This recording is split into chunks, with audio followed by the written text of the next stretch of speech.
Hello and welcome to मार्गदर्शन academy again.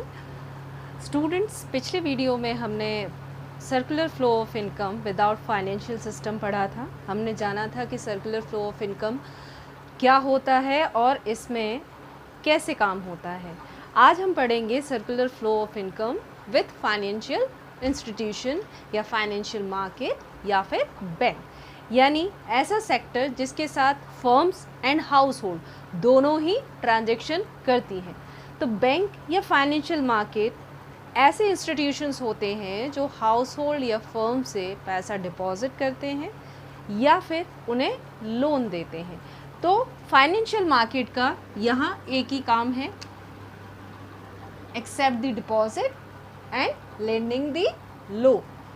तो household के पास जो भी सरप्लस है वो फाइनेंशियल मार्केट में सेव करेगा, फर्म के पास भी जो भी सरप्लस है वो फाइनेंशियल मार्केट में सेव करेगा, और अगर ज़रूरत पड़ती है हाउस होल्ड को, जैसे होम लोन लेते हैं हम, पर्सनल लोन लेते हैं, तो वो यहाँ से मनी बोरो भी कर सकता है। यानी house hold is doing saving in the financial institution और bank and taking money as a loan from the financial institution whenever it required। ऐसे ही फर्म को भी जब कभी अपने बिजनेस के लिए ज़रूरत पड़ती है एक्स्ट्रा मनी की, तो वो फाइनेंशियल इंस्टीट्यूशन से पैसे लेता है।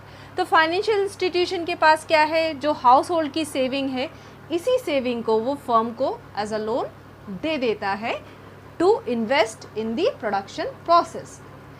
इस प्रोडक्शन प्रोसेस से और गुड्स एंड सर्विसेज जनरेट होती हैं, और गुड्स एंड सर्विसेज जनरेट होने का मतलब है more income of the household, because more factor services is required to produce more goods and services.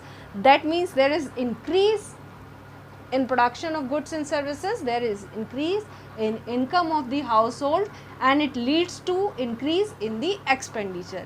तो इससे हमको क्या समझ में आता है कि expenditure is equals to income is equals to production. यानी अगर हम इसे ऐसे समझें तो ये क्या है, हमारे 3 phases of circular flow of income: production phase, income phase and expenditure phase. तो हम इसे डिटेल में समझ लेते हैं।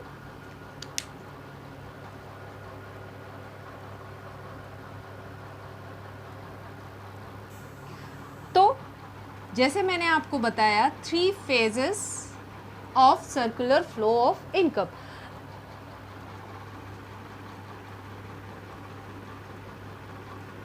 प्रोडक्शन फेज, ये कौन सा फेज होता है? ये वो phase of circular flow of income है जहाँ पर firm sector factor services hire करके, यानी फैक्टर इनपुट्स के साथ नॉन फैक्टर इनपुट्स जैसे रॉ मटेरियल है उसे कंबाइन करके गुड्स को प्रोड्यूस करता है। ये गुड्स प्रोड्यूस होती हैं तो ये कहलाता है हमारा प्रोडक्शन फेज।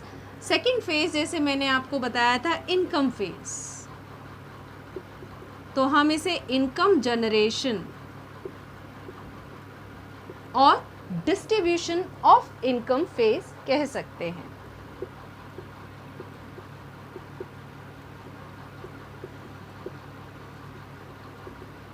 क्यों?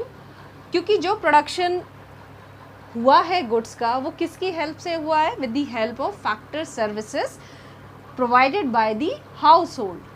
Now, against the factor services, household is getting the factor payment and this is the income of the household sector। और जो goods and services उन्होंने बेची हैं फर्म सेक्टर ने हाउस होल्ड को, उसके बदले उनको भी इनकम हुई है। तो ये क्या कहलाएगा? हमारा इनकम जनरेशन और डिस्ट्रीब्यूशन ऑफ इनकम। लैंड को उसका रेंट मिल गया, लेबर को उसकी वेजेस मिल गई, कैपिटल को उसका इंटरेस्ट मिल गया और एंटरप्रेन्योर को उसका प्रॉफिट मिल गया। तो ये कहलाता है हमारा इनकम जनरेशन। उसके बाद है कि ये जो जनरेट हुई है इनकम, हम इसका क्या यूज़ करेंगे? हम इसका यूज़ करेंगे एक्सपेंडिचर में। तो हम इसे एक्सपेंडिचर फेज कहेंगे। एक्सपेंडिचर और डिस्पोजिशन ऑफ इनकम।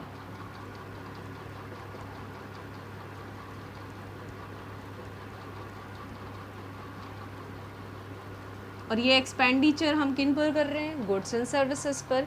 तो जो इनकम हमारी हुई है, हमारी मतलब हाउस होल्ड सेक्टर की भी और फर्म सेक्टर की भी, तो हाउस होल्ड सेक्टर ने किस पर एक्सपेंडिचर किया? गुड्स एंड सर्विसेज पर फॉर देयर फाइनल कंजम्पशन। तो क्या कहलाया हमारा? Consumption expenditure. और फर्म सेक्टर ने जो भी फाइनल गुड्स का परचेज की है, यानी purchase of final good, that is known as investment expenditure, क्योंकि वो उससे और गुड्स एंड सर्विसेज प्रोड्यूस करेगा। तो उसने अगर प्लांट लिया है, मशीनरी ली है, तो उसने भी एक्सपेंडिचर किया है। तो वो एक्सपेंडिचर उसने जो किया है उसको हम बोलते हैं इन्वेस्टमेंट एक्सपेंडिचर, और जो हाउस होल्ड एक्सपेंडिचर करता है उसको हम बोलते हैं कंजम्पशन एक्सपेंडिचर। अब सेम एक्सपेंडिचर जो हमने किया है वो सर्कुलर फ्लो ऑफ इनकम में और ऐड हो गया, यानी अब क्या होगा कि ये एक्सपेंडिचर किस पर होगा? प्रोडक्शन पर, ऑब्वियसली। तो ये सर्कुलरिटी फॉर्म में घूमता रहता है, यानी this is the never ending process. क्यों? Because human wants are unlimited. हमारी वांट्स ही अनलिमिटेड है, हमको रोज़ नई चीज़ें चाहिए। तो ये generation of income, production and expenditure is going on and going on. That means it's a never ending process. अब मैंने आपको इसमें मनी फ्लो और रियल फ्लो मैंने बताया था। Physical flow of goods and services is known as real flow, और money flow क्या है? Monetary transaction across the different sector of economy against the goods and services and factor services is known as money flow. तो इनके बीच में जो differences हैं वो हमको एग्ज़ाम में करने के लिए आते हैं इन 3 मार्क्स। तो आपको लिखने हैं differences between real flow and money flow. ठीक है, तो हम शुरू करते हैं difference between real flow and money flow.